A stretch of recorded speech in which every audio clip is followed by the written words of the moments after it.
Zdravo, imam nešto zanimljivo za vas. Pravit ćemo web shop, web internet prodavnicu u Laravelu, ali iznenađenje, neću ja da pravim, nego vi.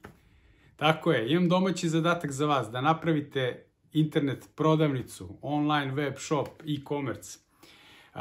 Zašto? Pa kada učimo web development, jako je bitno da praktično vežbamo, ne samo da slušamo teoriju, ne samo da gledamo neki kurs, nego moramo i mi to da radimo da bismo naučili.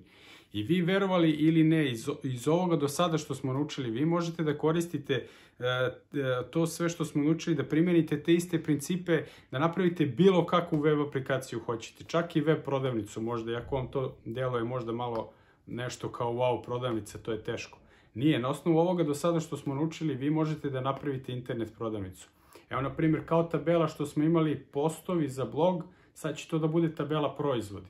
Znači, produkt tabela, kao što je blog post imao naslov, proizvod će da ima ime, opis neki će da ima, kao što je bilo ono telo našeg blog posta, imaće sliku, a tako blog post ima sliku, proizvod ima sliku, to je sve isto, znači kategorija postova, kategorija proizvoda, znači isto, proizvod, blog post, to je potpuno isto. Samo ono što vi trebate da dodate sada novo, to ćete sami da istražite kada budete pravili korpu, znači neko kad klikne da doda nešto u korpu, to neće da bude u tabeli, nego to ćete da snimate u session. Znači sami imate za domaći da pogledate na dokumentaciji Laravela u vezi sessiona i da vidite kako da snimite nešto u session i onda ti vaši posetioci prodavnice ne moraju da imaju ni nalog ni da se registruju, znači mogu da snimaju svoju korpu, ne moraju da budu ulogovani, mogu da obični posetioci dođu i da snime sadržaj korpe u sesiju.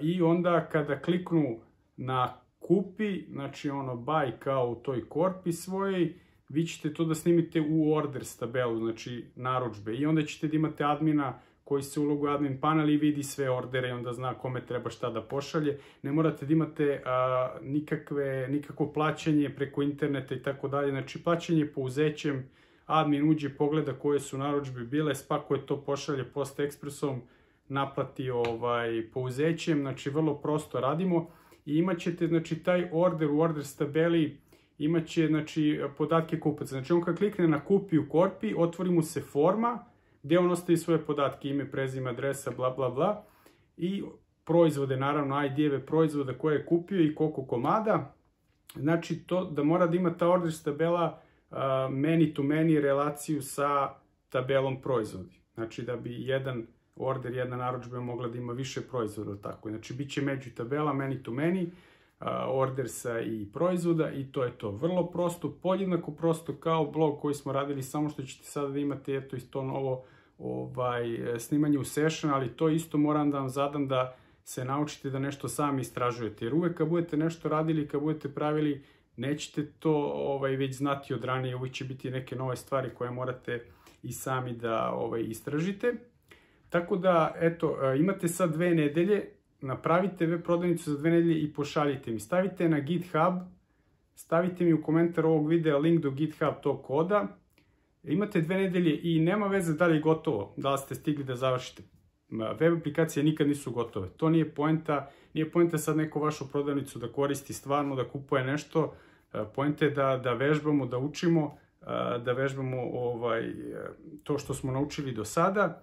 I taj kod koji pošaljete, ja ću onda raditi kod review uživo i tu ćemo onda da naučimo verovatno još neke detalje, ja ću da vidim, da vam isperim šta može bolje, da vam dam još neke ideje koje nismo do sada prošli i tako ćemo dalje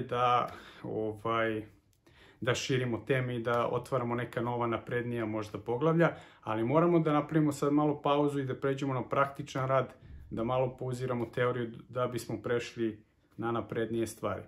Eto tako, ostavite, znači, napravite web prodavnicu, ostavite u komentaru ovog videa GitHub link i onda se vidimo na code review. Ćao!